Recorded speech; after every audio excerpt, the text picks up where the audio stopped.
चैनलों पे भी सर्वे चल रहा है और लगभग 90% से ज़्यादा इस देश में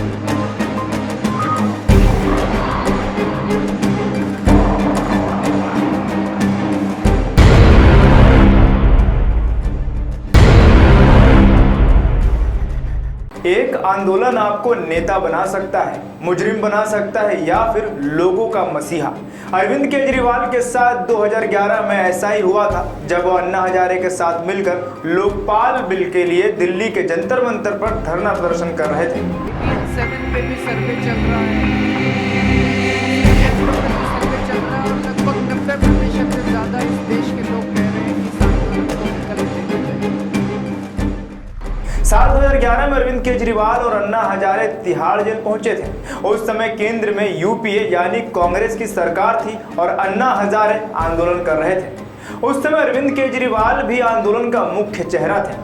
तब दोनों ने धारा 144 का उल्लंघन नहीं करने से जुड़े एक पर्सनल बॉन्ड पर साइन करने से मना कर दिया था। तब अन्ना हजारे और अरविंद केजरीवाल को उनके सहयोगियों को साथ में जेल भेजा गया था। उनकी गिरफ्तारी के विरोध में बड़ी संख्या में उनके समर्थक जेल के बाहर इकट्ठा हो गए थे, जैसा कि अभी माहौल चल रहा है। दूसरी बार बीजेपी के दिग्गज नेता और 2014 के केंद्रीय मंत्री नितिन गडकरी के कारण अरविंद केजरीवाल को तिहाड़ जेल जाना पड़ा था। केजरीवाल जो हैं 21 मई 2014 में दूसरी बार तिहाड़ जेल गए थे। उस समय केंद्रीय मंत्री नितिन गडकरी की ओर से दायर मानहानि से जुड़ा एक मामला था, जहां अरविंद केजरीवाल को तिहाड़ जेल में न्यायिक हिरासत के लिए भेज दिया गया था। उस समय आम आदमी पार्टी बन चुकी थी और अरविंद केजरीवाल उसके मुखिया थे। उन्होंने 2 दिन तिहाड़ में बिताए थे। अरविंद केजरीवाल ने मानहानि मामले में 10,000 रुपए की जमानत राशि देने से इनकार कर दिया था और इस इनकार के कारण उन्हें तिहाड़ जेल जाना पड़ा था। तीसरी बार का मामला तो आप सबको पता होगा, लेकिन फिर भी इस पर हम प्रकाश डालेंगे। शराब नीति मामले से जुड़े मनी लॉन्ड्रिंग केस में अरविंद केजरीवाल को सोमवार यानी कि 2 अप्रैल 2024 को तिहाड़ जेल भेज दिया गया। अरविंद केजरीवाल तीसरी बार तिहाड़ जेल पहुंचे, लेकिन ये पहली बार है जब दिल्ली के मुख्यमंत्री रहते हुए उन्हें तिहाड़ जेल भेजा गया था, क्योंकि पिछली बार वो सिर्फ पार्टी के मुखिया थे और इस बार दिल्ली के मुख्यमंत्री। राउज एवेन्यू कोर्ट ने सुनवाई के बाद अरविंद केजरीवाल को 15 अप्रैल तक के लिए न्यायिक हिरासत में रखने का आदेश दिया है, जिस पर जमकर टिप्पणियां और प्रदर्शन हो रहे हैं।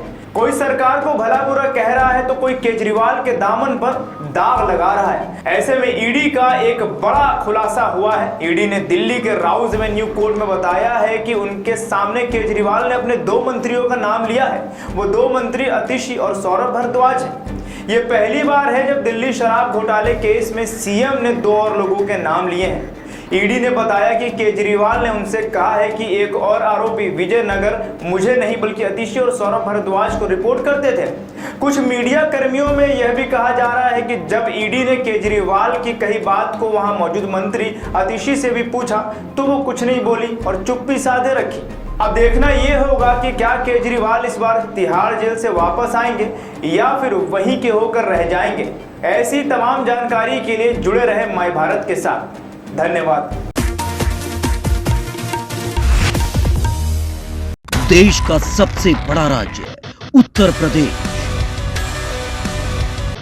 देश की राजनीति का सबसे बड़ा अखाड़ा, माय भारत बनेगा आम जनता की आवाज।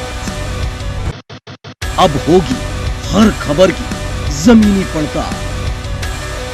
जुड़े रहिए सिर्फ माय भारत के साथ।